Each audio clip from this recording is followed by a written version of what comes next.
हृदेश, आप एक जमीन से जुड़े हुए पत्रकार हैं। जंगल, पर्वत, गांव आपकी कहानियों का स्रोत भी है और विषय भी।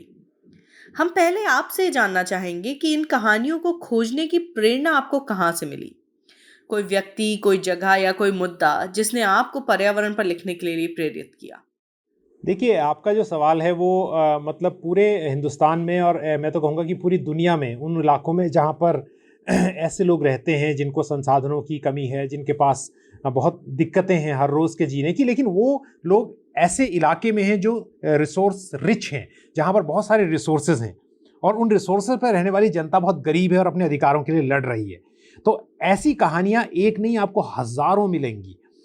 अगर आप जाएँगे छत्तीसगढ़ के इलाके में, तो चाहे वो बोधघाट की बात हो, चाहे वो दंतेवाड़ा के इलाकों में अपने की बात हो, या फिर आप न्यामगिरी में जाएँगे, तो मैं अक्सर कहता हूँ कि न्यामगिरी जो है उनका भगवान है ना। लेकिन अगर आप हिंदू या क्रिश्चियन या सिख के भगवान या उसके टेम्पल को, उसके गुरुद्वारे को या उसको नष्ट करने की बात करेंगे तो बहुत बड़ा बवाल खड़ा होता है। लेकिन न्यामगिरी का पर्वत जो उसका भगवान है, उसको कौन बचाएगा? अगर आप उसे खोदते हैं तो कोई उसके साथ खड़ा नहीं होता, और हम ये नहीं समझते हैं कि वो उसको इसलिए नहीं बचा रहा है सिर्फ कि वो उसके जीने के लिए ज़रूरी है, वो इसलिए भी बचा रहा है क्योंकि हर रोज़ खड़े होके वो न्यामगिरी राजा जो है उसकी ओर देखता है और उसकी उपासना करता है, उसकी पूजा करता है। और ऐसी कहानियाँ हिंदुस्तान के मुख्तलिफ इलाकों में, आपको अलग-अलग इलाकों में, डिफरेंट इलाकों में देखने को और सुनने को मिलेंगी। जो एक कहानी मैं आपको बताना चाहता हूँ वो उत्तराखंड के एक इलाके में एक ऐसी महिला के बारे में है जो कभी स्कूल नहीं गई, लेकिन उसकी समझ किसी भी पर्यावरणविद से ज़्यादा थी और वो जानती थी कि एक समावेशी लाइफस्टाइल, यानी एक सतत जो सस्टेनेबल लाइफस्टाइल जो है वो क्या होता है और उसके लिए क्या क्या चीज़ें ज़रूरी हैं।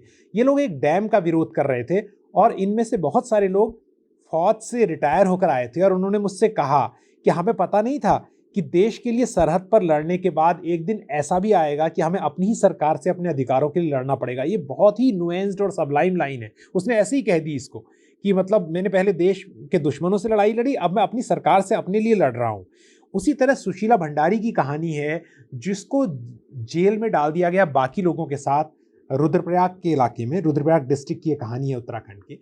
और जब उसको जज के सामने लाया गया और जज ने पूछा कि सुशीला भंडारी, आप बेल क्यों नहीं लेना चाहती, आप जमानत क्यों नहीं लेना चाहती, तो उस महिला ने जज के सामने भरी अदालत में कहा कि जज साहब, अगर आपके होते मुझ बेकसूर को बेल लेनी पड़े या मुझे जो है जमानत लेनी पड़े, तो फिर आपके होने का क्या फायदा है।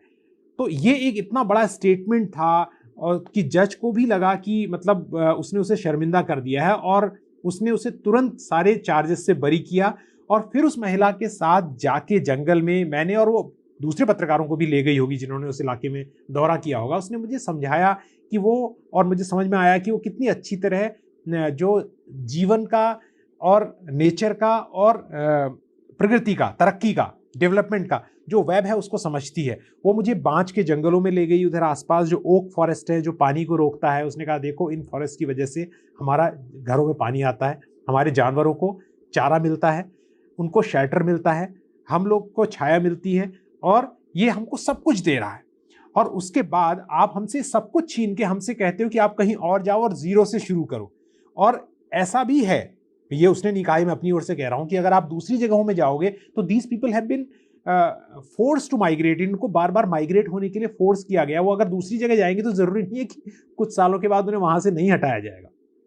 छत्तीसगढ़ में अगर आप कोरबा में जाएं तो एक जमाने में कोरबा जो है वो कोरबा ट्राइबल्स के रहने की वजह से कोरबा था। आज आप कोरबा में चले जाओ, आपको एक भी कोरबा नहीं मिलेगा।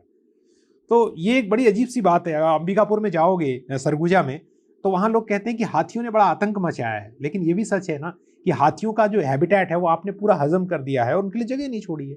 सो इस तरह की आपको बहुत कहानियां मिलेंगी और लोग, आपको बहुत इंस्पिरेशन मिलेगी लिखने के लिए, और लिखना आसान होगा।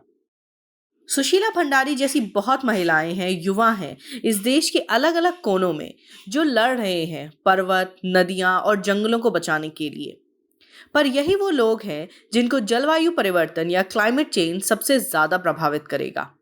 क्या सरकारी नीतियां इस देश के पिछड़े और प्राकृतिक संसाधनों से समृद्ध इलाकों को क्लाइमेट चेंज से बचाव और आर्थिक विकास दोनों दे पाएंगी? द इंडिया एनर्जी आर के आगामी एपिसोड में हमने इसी ज्वलंत मुद्दे पर चर्चा करी वरिष्ठ पत्रकार और लेखक हृदेश जोशी के साथ। पूरे वार्तालाप को सुनने के लिए डिस्क्रिप्शन में दिए गए लिंक पर क्लिक करें। The India energy hour podcast Google, Apple, Spotify, Amazon पर अवेलेबल है, जहां आप हमें सब्सक्राइब भी कर सकते हैं। धन्यवाद।